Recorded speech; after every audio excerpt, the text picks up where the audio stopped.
पापा जी, कल मेरे घर में अफ्तारी है। करीबन 100 अहबाब होंगे।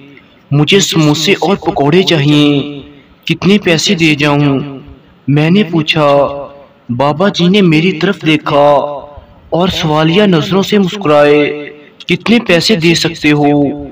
मुझे ऐसा लगा जैसे बाबा जी ने मेरी तौहीन की हो। मुझे एक अरसे से जानते हुए भी ये सवाल बेमहल और तहज़ीब थी। मैंने असल कीमत से ज्यादा पैसे निकाले और बाबा जी के सामने रख दिए।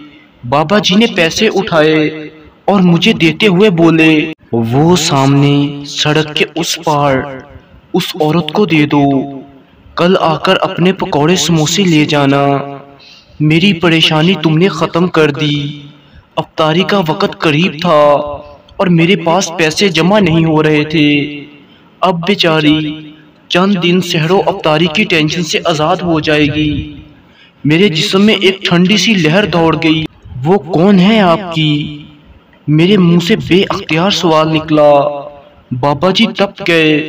वो मेरी माँ है, बेटी है, बहन है। तुम पैसे वाले क्या जानो? रिश्ते क्या होते हैं? जिन्हें इंसानियत की पहचान नहीं रही, उन्हें रिश्तों का भरम कैसा होगा? पिछले 3 घंटों से खड़ी है, ना मांग रही है और ना ही कोई दे रहा है।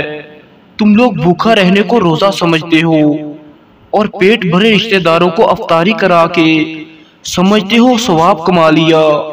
अगर रोजे रख कर भी एहसास नहीं जागा तो ये रोजे नहीं। भूख है भूख। मैं बोझल कदमों के साथ उस बुढ़िया की तरफ बढ़ रहा था और सोच रहा था, अपने ईमान का वजन कर रहा था। ये मेरे हाथ में पैसे मेरे नहीं थे, बाबा जी के थे। मेरे पैसे तो रिश्तों को इस्तवार कर रहे थे और बाबा जी के पैसे अल्लाह की रजा को हासिल करने जा रहे थे। मैं सोच रहा था कि मुझे इस बुढ़िया में माँ, बहन, बेटी क्यों दिखाई नहीं दी। ऐ काश मैं भी बाबा जी की आंखों से देखता। ऐ काश तमाम साहबे हसीयत भी इस आंखों के मालिक होते। ऐ काश के साथ बेशुमार तमन्नाएं मेरे पीछा कर रही थीं। तो दोस्तों, आज हम सबको अपने ईमान का वजन करना चाहिए कि हमारा ईमान कितना मजबूत है और हम दूसरों के बारे में क्या सोचते हैं।